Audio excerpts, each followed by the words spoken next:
Hi, in this video we are going to see a very interesting part of Excel, that is how to create add-ins in Excel and how to install them.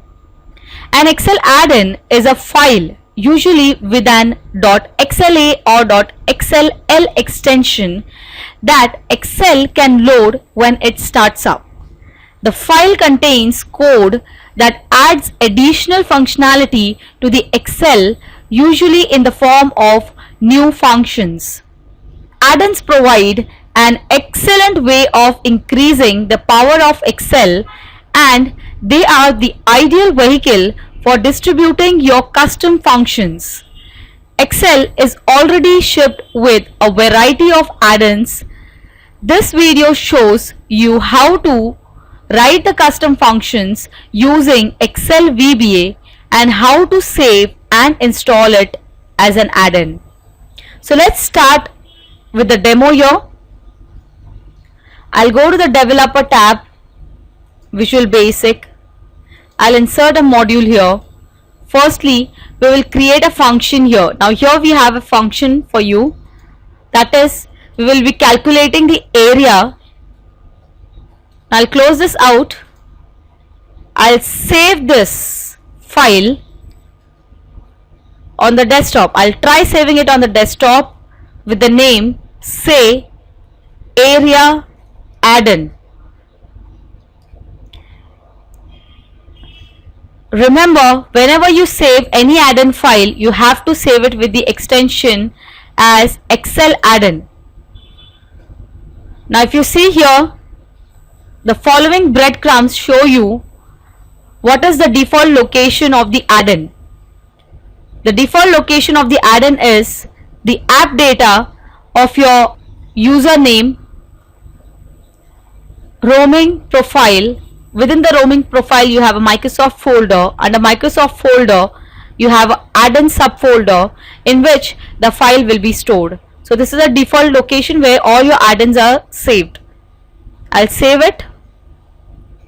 Now this workbook will act as an add-in. So I'll show you how your add-in file looks like. I'll close this out.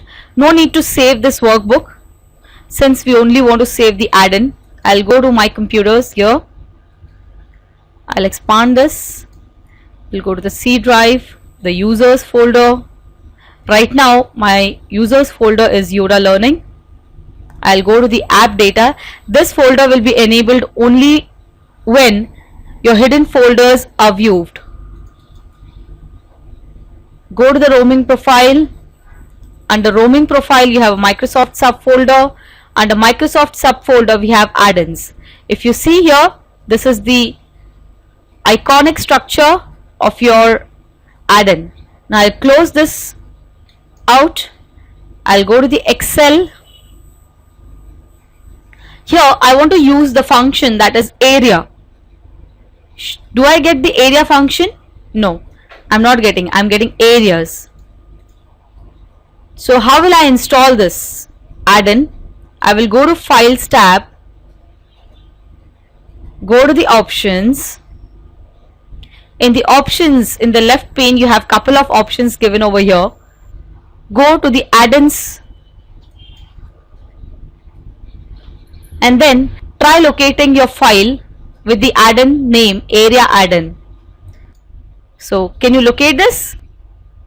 Now here you need to select Excel add-in and click on go. So you can view the couple of add-ins here. You can locate your own add-in which you have created, area add-in, and say OK. So now this will add the area add-in in your developer tab in the Visual Basic here. If you see here, they have added the XLAM file. Now whenever you want to use the area function here, so this is how you can use the area function now. I hope you found this video interesting. So keep practicing and check out how to create new add-ins. You can practice it by your own and create your own functions, save it as your Excel add-in file and try installing it. By the time we are to the end of this video, thank you very much. Bye bye.